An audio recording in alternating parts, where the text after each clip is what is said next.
All right, so let's talk about risk, okay? So we have talked about how to calculate return for one period and average return for multiple periods and also the overall return across multiple periods, okay? So now let's talk about risk. So there are different kinds of risks. Okay, prior to the 1950s, we assumed that there was only one kind of risk. So we use the word risk very loosely. But starting in the 90s, we realized this. Okay, let me insert a slide so I can draw. Okay, and somewhere in the 1950s, we found, well, we found this. Okay, so the x-axis is number of assets in the portfolio. Okay, a portfolio is just a collection of assets, right? So a collection of assets. So that means if you have more than 2 assets at the same time, then you are by definition holding a portfolio. So your x-axis is just the number of assets in your portfolio, while your y-axis is risk. Okay, so somewhere in the 1950s, we found out this. Okay, when we increase the number of assets that you hold in your portfolio, the risk of your portfolio is going to go down. Okay, so from there, we realize that there are actually different kinds of different risks out there. So this portion of a risk that's below here, which can never be eliminated through diversification, this is called systematic risk. Well, this portion of risk at the top, oops, I'm going to use different color. This portion of risk at the top, that for the most part, okay, not 100%, but majority of that risk will be eliminated through diversification. This is called unsystematic risk.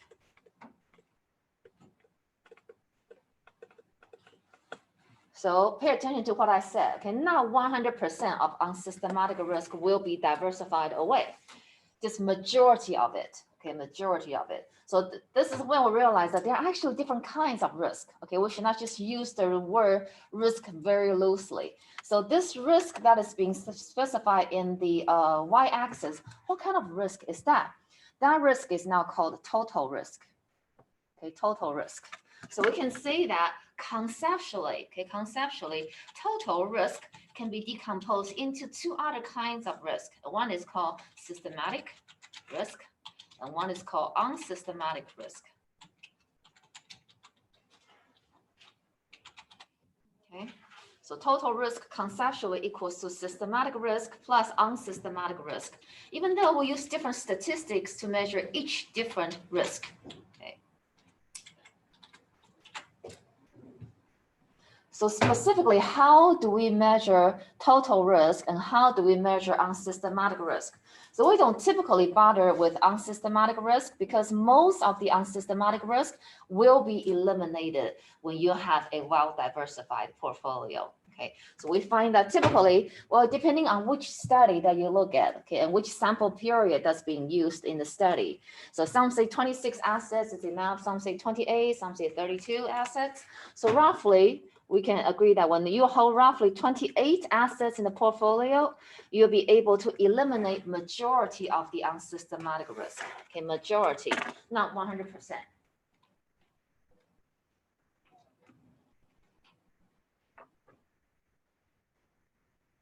So why as the number of assets in the x-axis increases, your total risk of your portfolio is going to go down?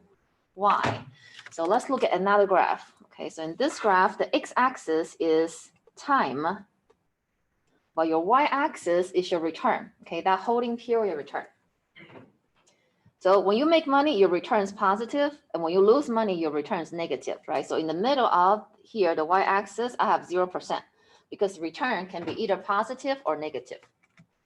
So if I put all of my money in just one asset, let's call it asset A, okay? So we know that when you make money, returns positive. When you lose money, your return is negative. So the returns are a random walk. It goes ups and downs, and for the most time, it's unpredictable, okay? So if you own or invest all of the money in just one asset, you see a lot of volatilities, a lot of ups and downs in your return through time. Okay, so the red line, let's say that it represents the return for asset A. Okay, so if you put all of the money in just one asset, you have to suffer through that volatility. When the return is positive, you are happy. When the return is negative, you are sad. Okay, you're suffering a loss. So let's say that there's another asset that you can invest in. Okay, rather than just asset A. Let's say that if you put all of your money in asset B, then what happens? If you put all of your money in asset B, then same thing. Return of asset B. Oops, I'm going to use a different color. It's a random walk. Okay, a lot of ups and downs as well. Okay, so let's say that the blue line represents the return for asset B through time. Okay, through time. So if you invest all the money in asset B, also you have to suffer through the ups and downs. Okay, there's a lot of volatilities and therefore uncertainty because we cannot predict the future. However, if you own both assets simultaneously, what you will find is that I'm going to use black color.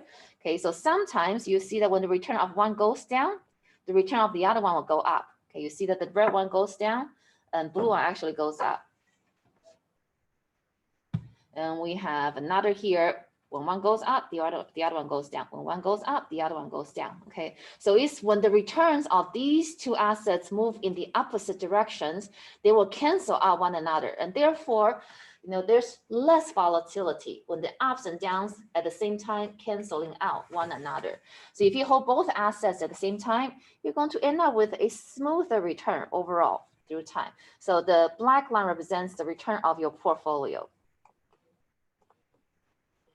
Well, smoother return through time, less volatility, it means lower total risk.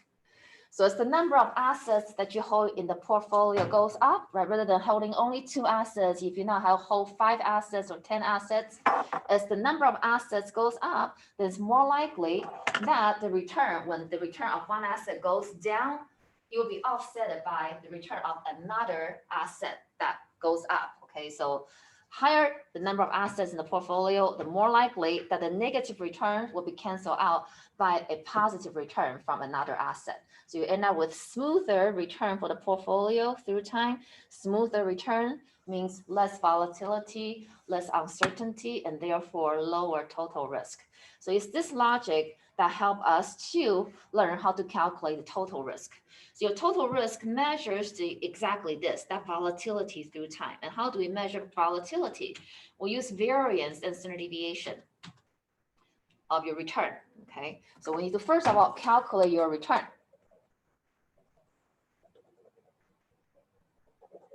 Okay, so assets with higher uncertainty or volatility, that is the ups and downs, okay, in returns from time to time, that uncertainty means higher risk, and specifically it is higher total risk, okay, higher total risk. While total risk is measured by either variance or standard deviation. So either way, we'll have to first of all calculate the variance, okay, calculate your variance, and once you know what the variance is, you can always convert your variance into standard deviation. How?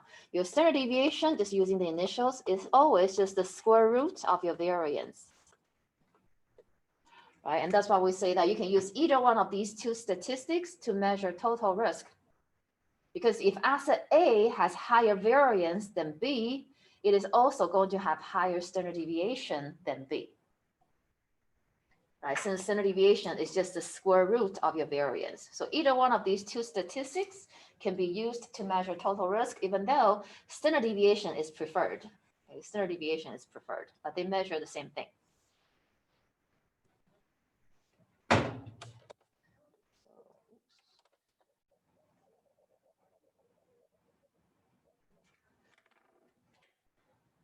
Let's go ahead briefly talk about how about the other risk, systematic risk.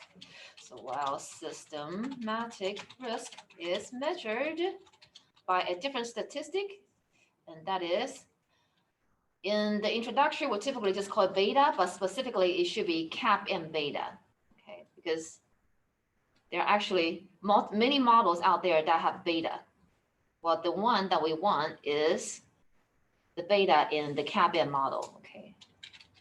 Well, CAPM stands for Capital Asset Pricing Model, okay?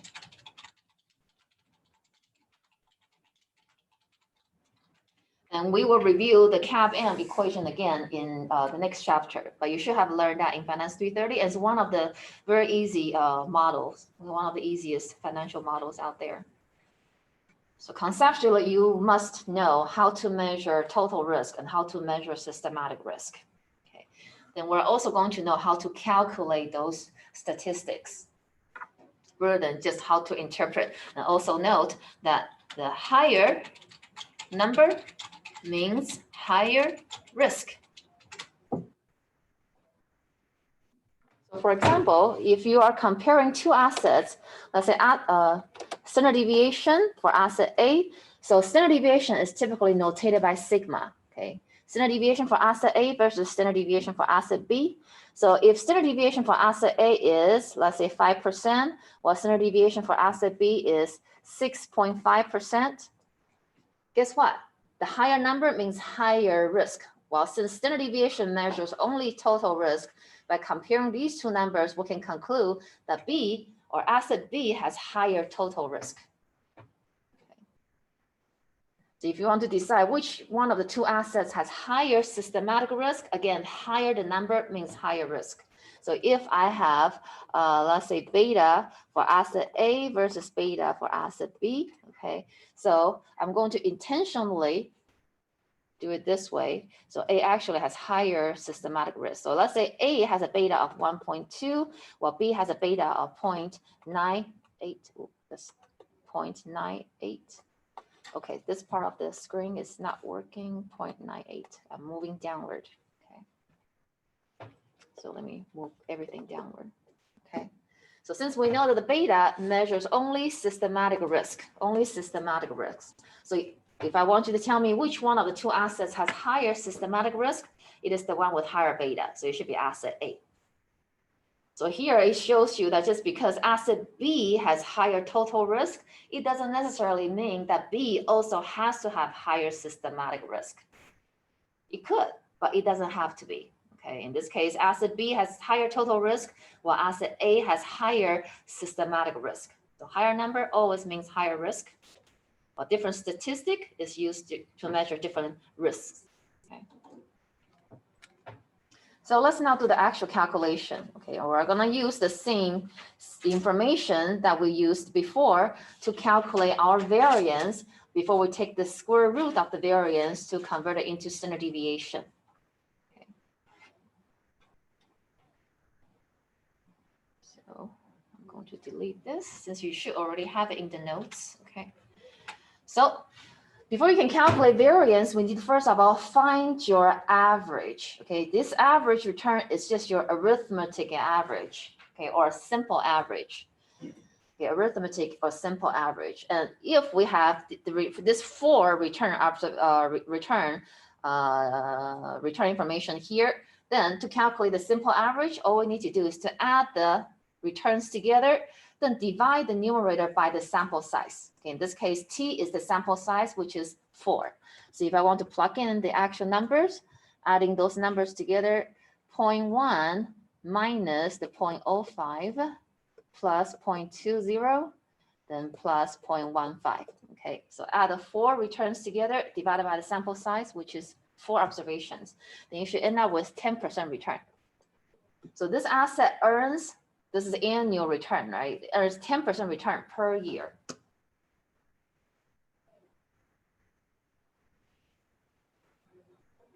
Yeah, okay. So now step 2 is that we're going to try to look at how does each of these returns deviate from the average, okay? Deviate or moves from the average. So we'll have to measure the distance between each R and the average that we'll have just calculated. So let's say R1 is plugged in here, R2 is plugged in the second parentheses, okay, R3 is plugged in here as always the first term in each parentheses, right? Well, this expected return that we have calculated in step 1 is always the second term in each parentheses.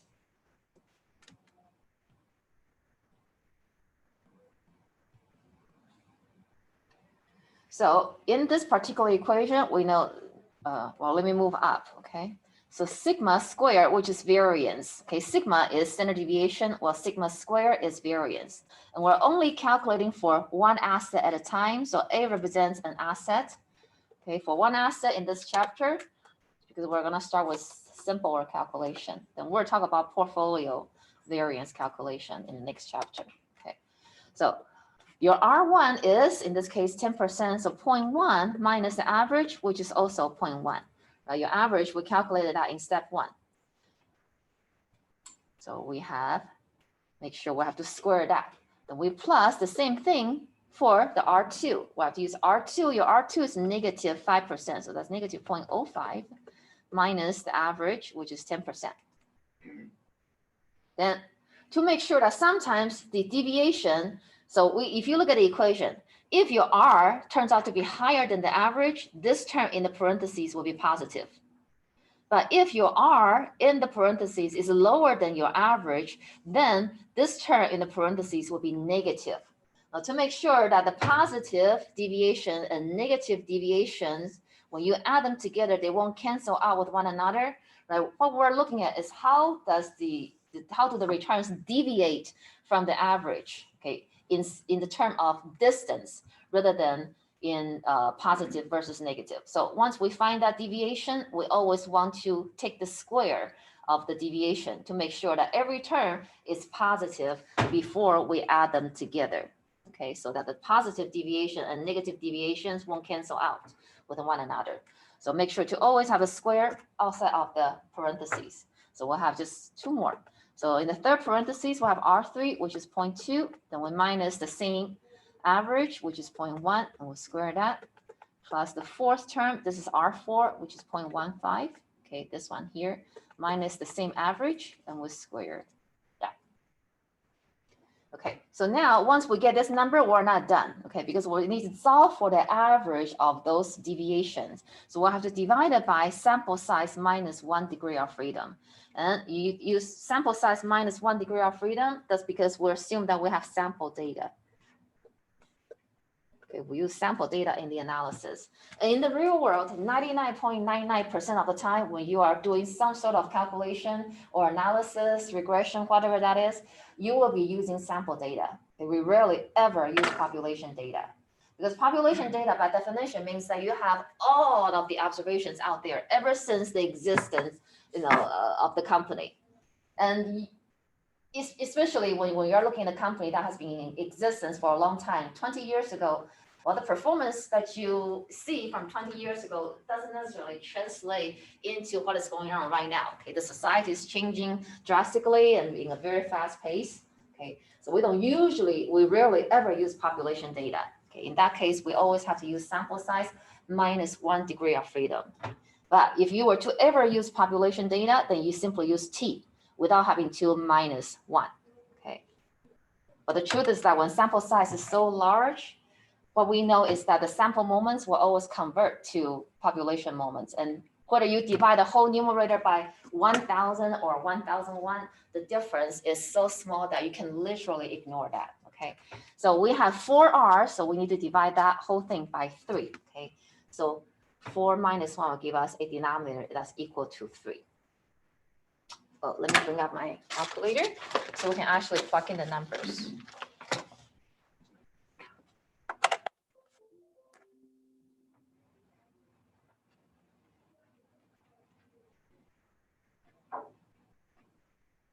Okay, here we go. Let me move here. Okay, so let's start with the first parentheses. And by the way, there are so many terms in here, so rounding error can occur very, very easily. Now, to make sure that we don't have one rounding error added to another, make sure to use 6 decimal spaces. Okay, so you press second, use format, then you press 6 and press enter to use 6 decimal spaces. Okay, so this is how I will calculate it. So I will start with the first parentheses, and it's always inside. So if I have 0.1 minus 0.1, I know that this is going to give me 0, right? When you take this is 0, 0 to the power of anything is going to be 0. So the first term, we know that it is going to be 0, so we can ignore it. Okay, so we can go ahead and start with the second term. So I have 0.05, and with this calculator, you have to enter the number before you change it into a negative. Okay, then minus 0.1 equals, so negative 0.15, that is just inside the parentheses, right? Make sure to square that deviation from the average. So plus, to avoid the rounding error, I will simply press plus, open parentheses, 1 time 0.2, which is this number, minus 0.1. Close parentheses, then I will square that.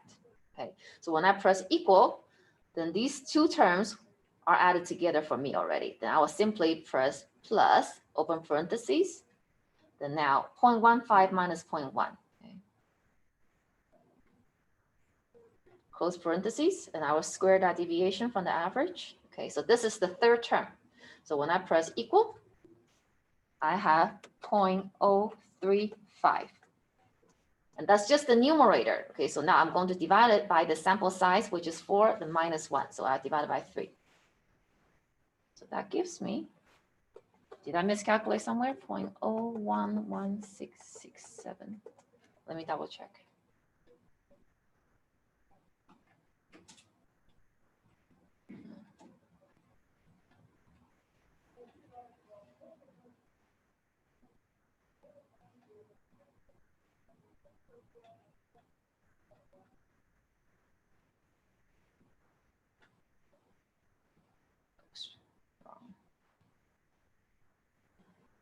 Okay, so that is the right number. So you can say it is 0.011667, or you can use decimal space. So you'd be 1.17%.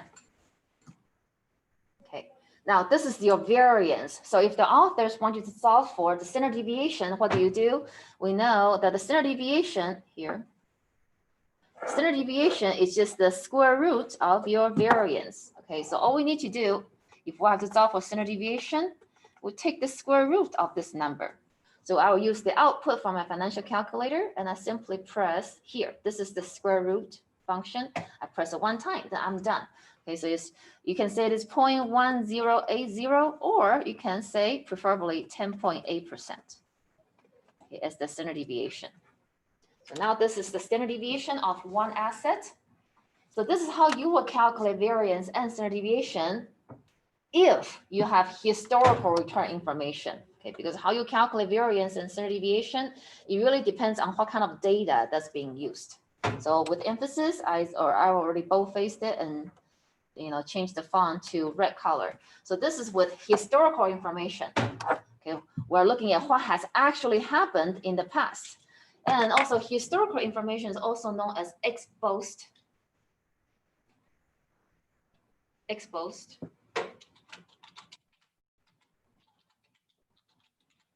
information.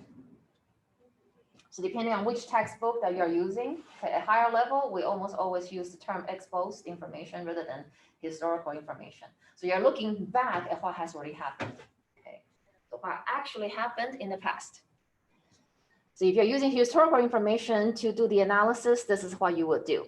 However, in the real world, sometimes you will find that the historical return information is either unreliable or unobtainable. So for example, if this company has been in existence for a long time, okay, we have been having the same old CEO for the past 20 years, especially in the past 10 years, he was very close to his retirement. So he did not want to take on risky projects because he was afraid that if he did something bad, he could lose his comfortable retirement.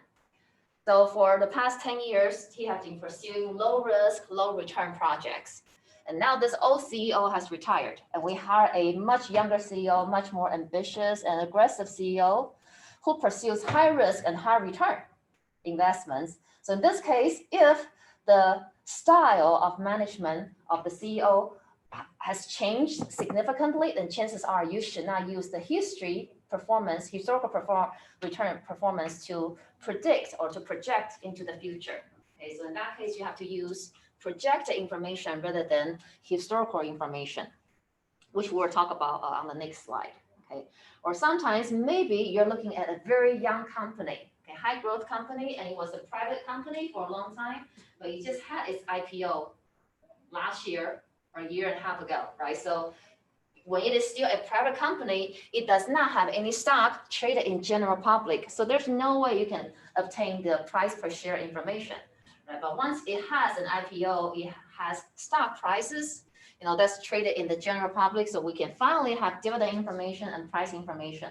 But you only had an IPO a year ago. So there's really not enough sample size for us to to obtain any reliable statistical results. Okay, so when historical information is either unreliable or unobtainable, then you will have to use projected information, also known as ex ante information.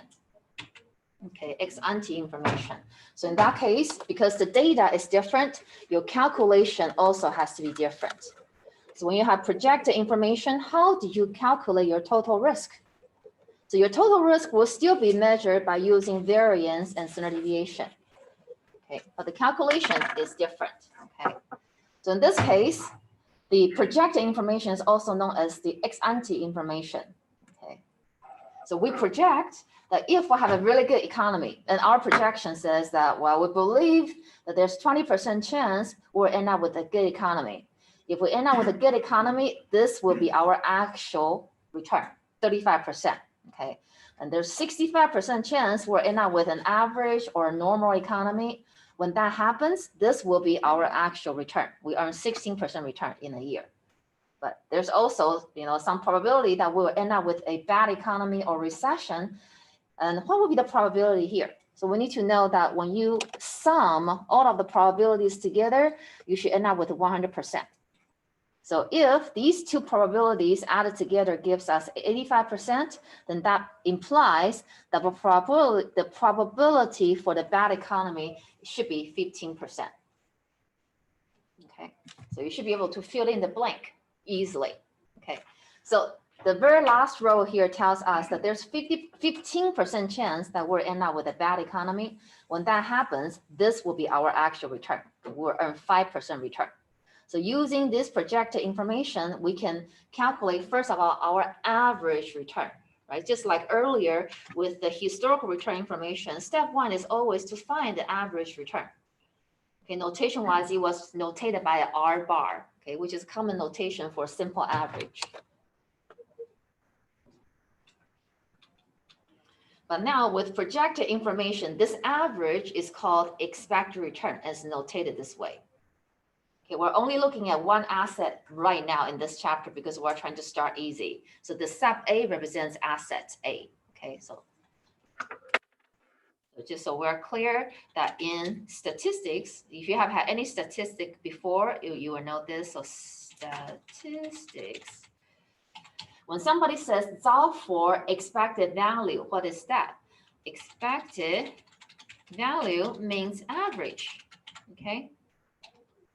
Then using that same logic, then we see that in finance. When somebody says solve for expected return, it means what? It means solve for average return. It's the same logic. Okay. And right now, we're solving for expected return by using the projected information. So your calculation, here's the equation. Okay, expected return for an asset, okay, it's just the weighted average return by using the different probabilities. So notation-wise, we're going to use P to represent probabilities, and we'll use R to represent the return. So we'll have to start with the first one, P1 multiplied by R1 plus P2, probability of the second outcome multiplied by the return in the second outcome. So P2 times R2 plus P3 times R3. Okay, probability of the third outcome multiplied by the return in the third outcome. So the truth is that the situation here is still pretty simple. Okay, so if you don't remember the equation, you can just think of this logically. This table tells us that there is 20% chance, 20%, oops, wrong key, sorry. There's 20% chance, there's 20% chance that you will end up with good economy, right? When that happens, you earn 35% return. So that is the same as there's a 20% chance I will earn 35% return. So 0.2 times 0.35.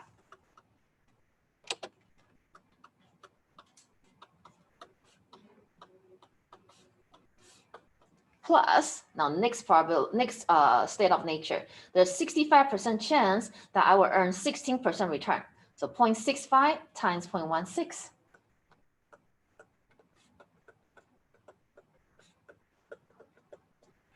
plus, and we know that the probability for the very last outcome is 15%. So plus there's 15% chance that our actual return will be 5%. So 0.15 times 0.05. And now we're done. Okay, all you need to do is plug in the numbers, and let's just do that together. Let me move this out of the way. Okay, so in the first parentheses, I have 0.2 times 0.35 equals, now plus, open parentheses, 0.65 times 0.16. Okay. Close parentheses, then press equal, then plus, open parentheses, I will now take care of the third one. So 0.15 times 0.05. So my expected return is 18.15%. Okay, 18.15%. Now step 2 is I'm ready to measure each return's deviation from this average that I have just calculated. Okay, and also make sure that we know how to interpret this 18.15%. Okay, so the expected return is the average return that the asset earns, with emphasis on the following, in the long run. Okay, what is long term or long run? It means longer than a year. Okay, note that in the short term or short run, your expected return in most cases will not be your actual return. That's important. Okay.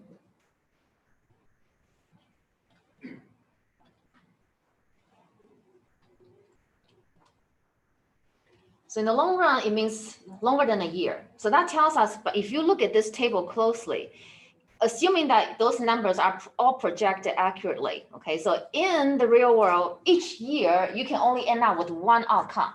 So this year, you end up with either good economy, normal economy, or bad economy. So that means those will be your actual return in a given year. So if we actually end up with good economy, this 35% will be my actual return in the short run this year. Well, what is my average return? 18.15%. And if we actually end up with normal economy, what will be your actual return? Your actual return will be 16%, which is again different from this expected return that we have just calculated. And if we end up with a bad economy, what will be your actual return? Your actual return will be 5%, which is again different from this expected return that we have just calculated. So what does this expected return mean? What does the 18.15% mean? It means that if you hold on to this investment for multiple of years, there's 20% chance that 20% of time you end up with 35% return. 60% of the time you end up with 16% return. 15% of the time you end up with 5% return. So if you hold on to that investment for multiple periods, then after a while, your average return will actually be this 18.15% return. Okay, so it is only your average return, and that's only true in the long run. Okay, if you hold on to the same investment for many, many years.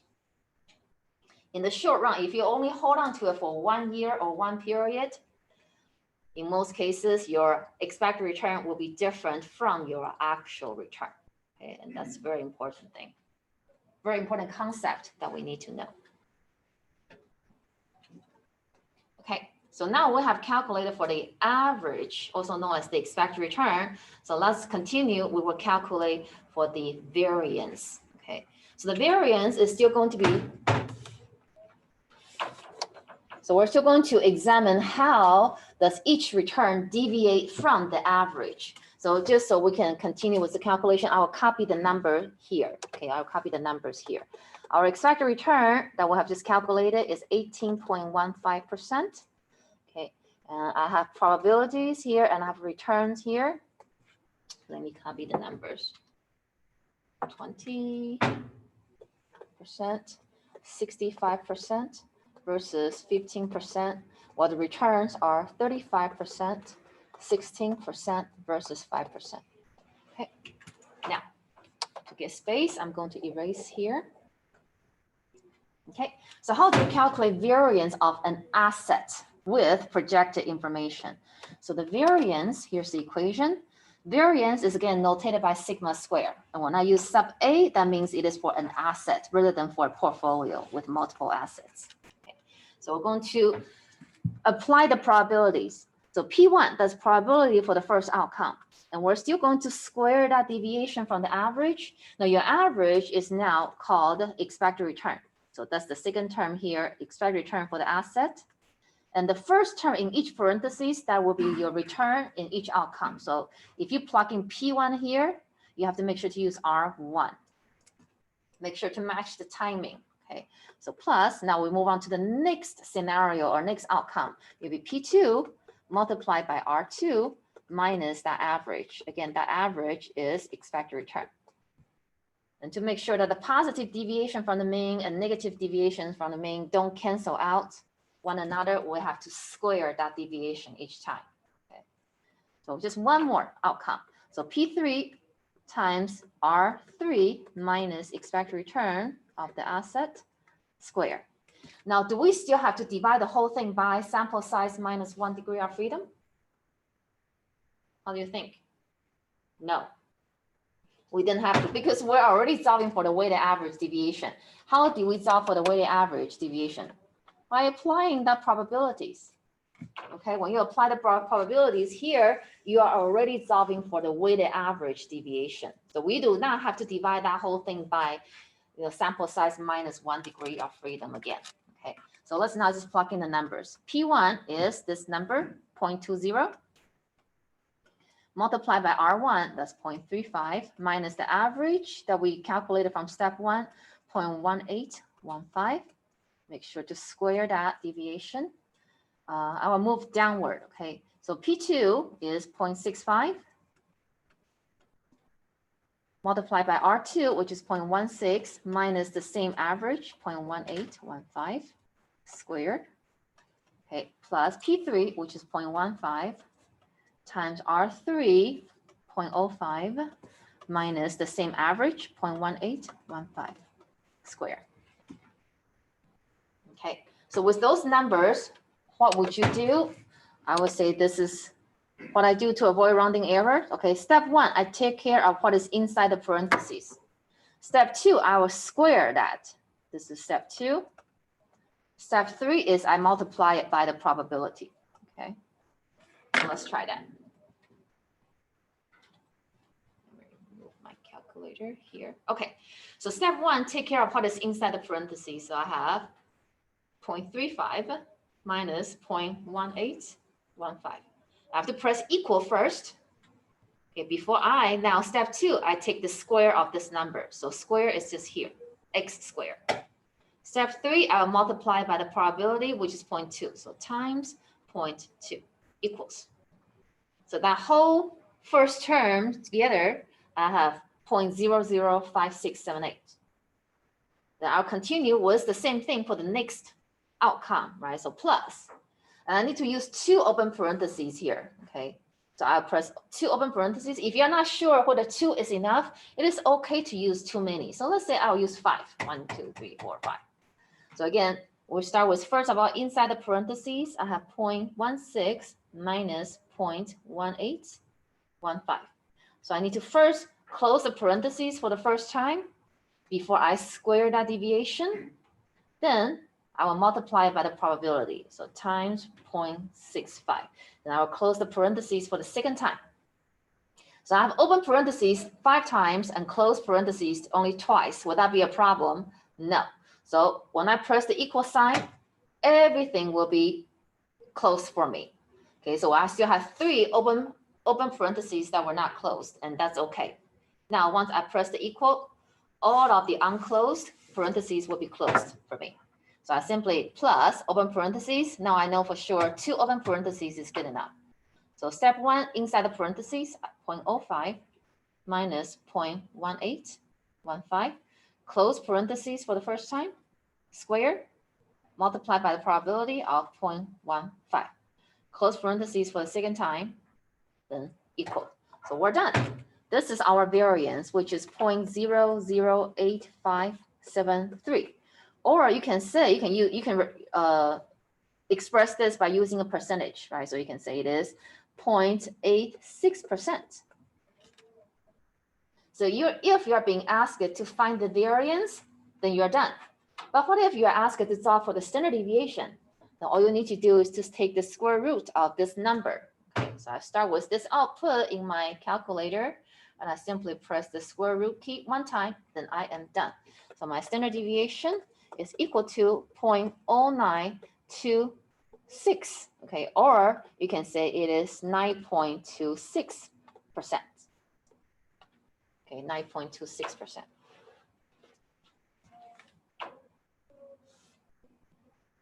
Again, higher standard deviation means higher total risk.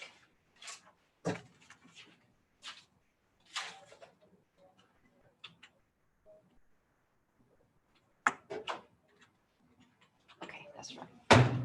Okay, next, let's talk a little bit more about risk and return relationship. Okay. So we know about that risk-return trade-off theory, right? Risk-return trade-off theory, which says that risk and return should have positive relationship.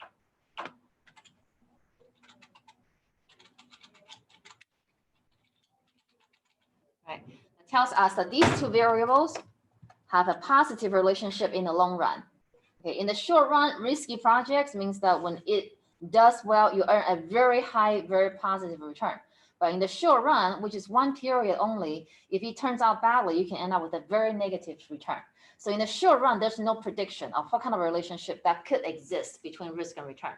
But in the long run, based on what we saw earlier in this chapter, okay, we look at the actual history. What we find is that riskiest assets, yes, they tend to have the highest total risk measured by standard deviation. Right? Stocks in general have higher return, also higher total risk. Bonds have lower return, also lower risk. Okay, so our history proves that this risk-return trade-off theory is true. Okay, riskier assets tend to earn higher rate of returns in the long run. But that higher return is actually here. So we say that return, okay, can actually be decomposed into two components. So we can say that return can be decomposed into risk-free rate plus risk premium. So when we say that riskier assets earn higher rate of return, this return here on the left, why? Why? It is because it is risk premium that goes up, okay? So riskier assets earn higher return because of higher risk premium, okay? Not because of higher risk-free rate.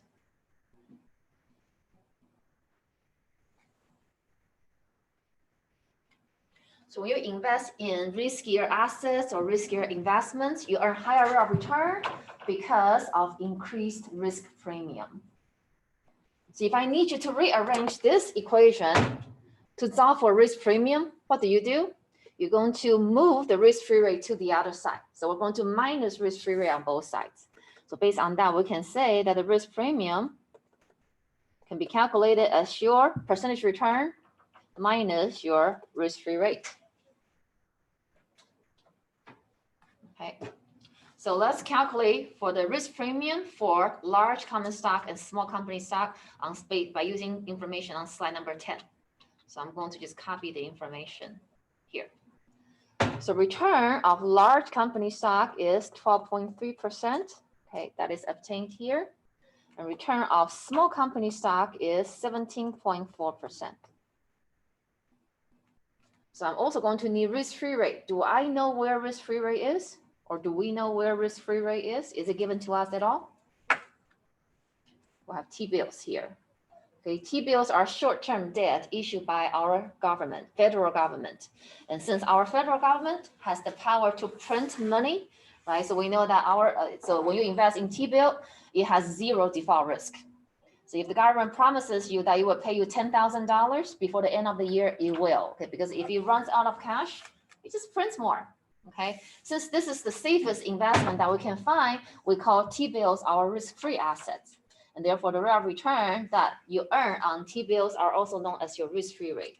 So our risk-free rate, RF, is in this case the 3.8%.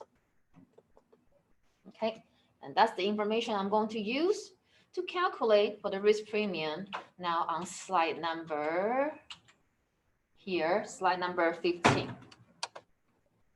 Okay, so if I want to solve for risk premium, for large stocks, I'm going to plug in return of the large stocks, then minus the risk-free rate. So make sure to plug in the accurate variable. If I'm solving for risk premium of large stocks, I must plug in return of large stocks. So specifically, it will be the 12.3% minus my risk-free rate, which is the 3.8%. Okay, then you give me the 8.5%. That's risk premium for large common stock. If I'm solving for risk premium for small company stocks,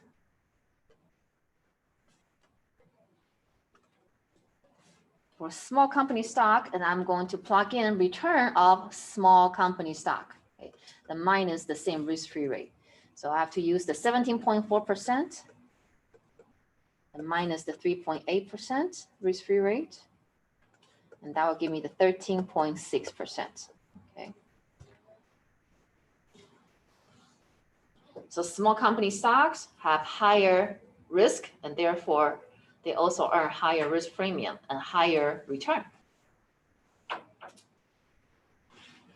Okay, very simple calculation.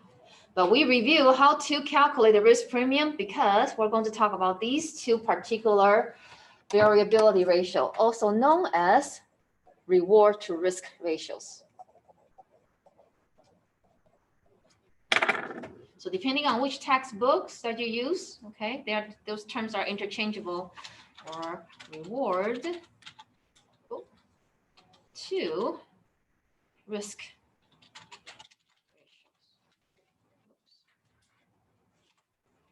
And there are two of them, okay? One is called Sharpe ratio, notated by the initial S, okay? And the other one is called Trainer's ratio, notated again by the initial T.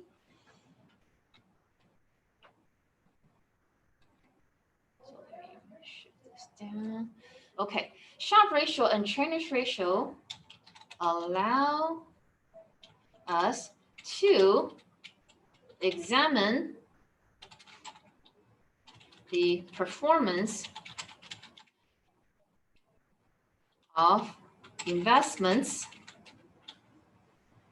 by controlling for risks. Okay, now we'll have two different ratios because they control for different risks. Okay, Sharpe ratio, I'm just going to use the initial. Okay, Sharpe ratio controls for total risk, which is measured by standard deviation, while Trainer's ratio controls for, guess what? Systematic risk,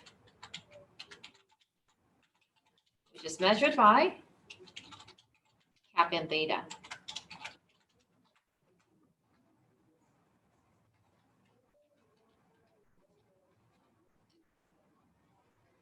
Again, the equation is not that complicated, and it's really very simple to plug in numbers, right? Everybody can plug in numbers, but we need to know what those numbers mean.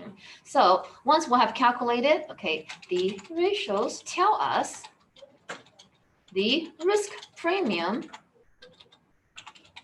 that the asset,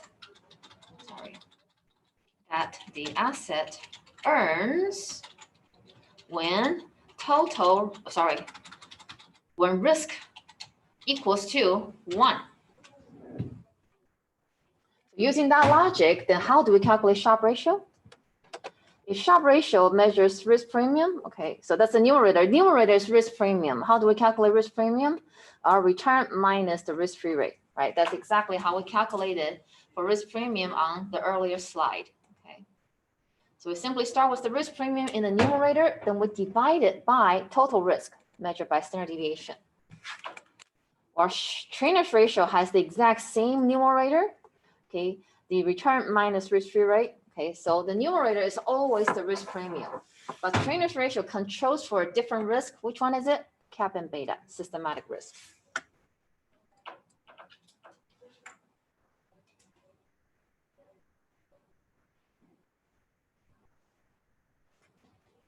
So let me move this up, then you will see why do we need to, let's see. Okay, so let's say that we now have two, let's say mutual funds or two investments that we want to choose from. Okay, we have investment A or mutual fund A versus mutual fund B. So this is the simple average return in the past, let's say 5 years. Okay, so fund A in the past 5 years has earned an average of 10% return per year, while fund B has earned an average of 12.5% return per year during the same 5-year sample period. So can we necessarily say that B has outperformed A simply by looking at the average return? The truth is that if we can say that all else being equal, right, if this were a scenario where all else being equal, then yes, we can conclude that simply based on the average return. Since B has higher average return than A, we can say that B has outperformed A. However, maybe B earned higher real return because it has much higher risk. So what we need to do is that we cannot really reach a definitive conclusion without looking at the specific risk level. Okay. So we'll have to control for risk. So Sharpe ratio allows us to control for standard deviation or total risk, while trainer's ratio allows us to control for kappa and beta, which is systematic risk.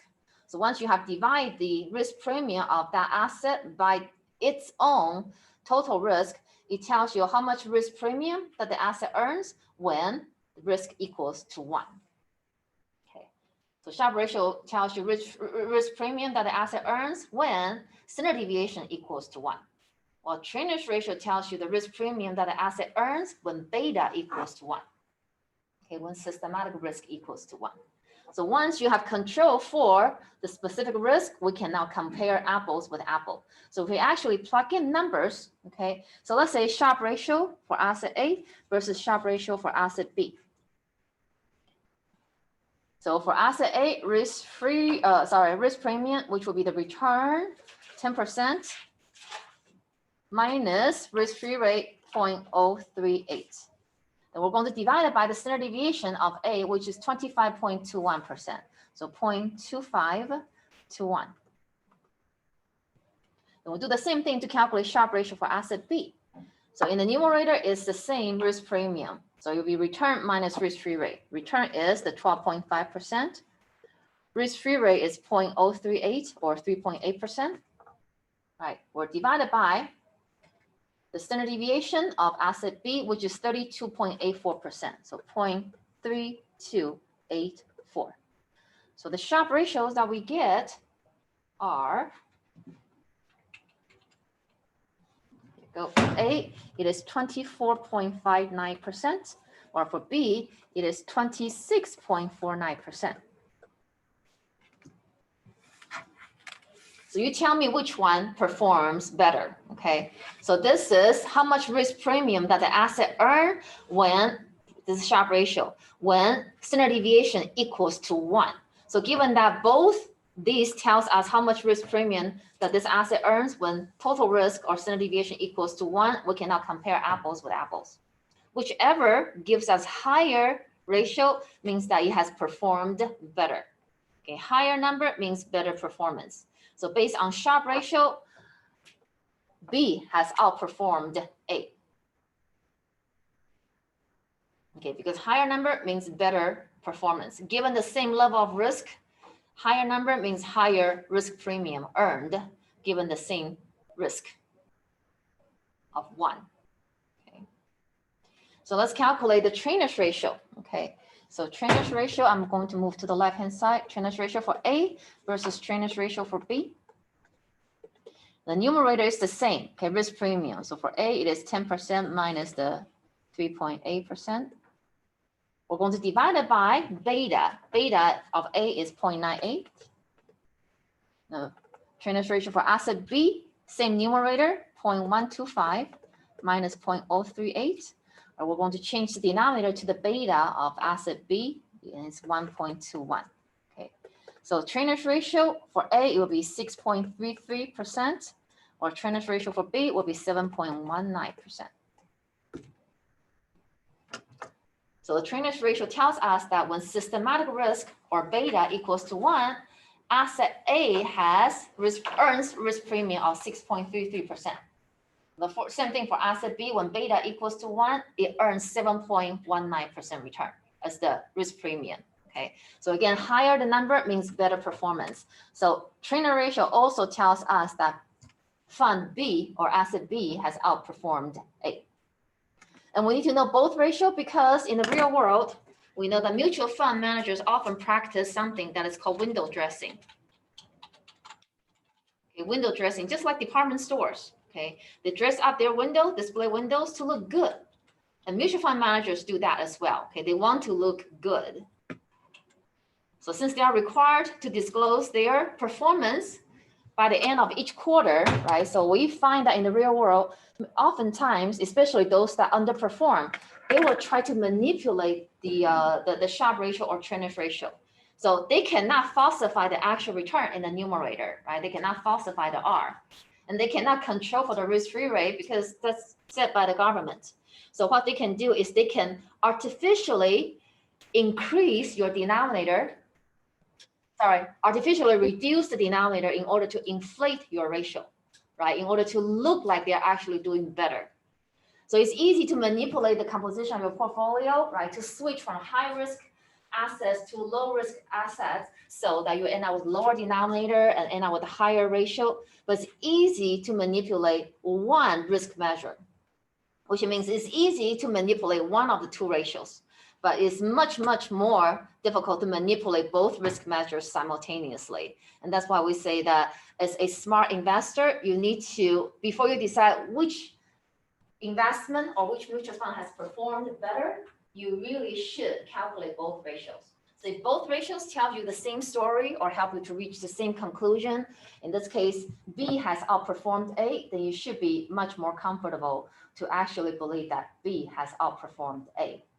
But if one ratio tells you that B has outperformed A, while the other one tells you that A has outperformed B, chances are somebody is practicing window dressing. So how do we decide which fund is a better investment?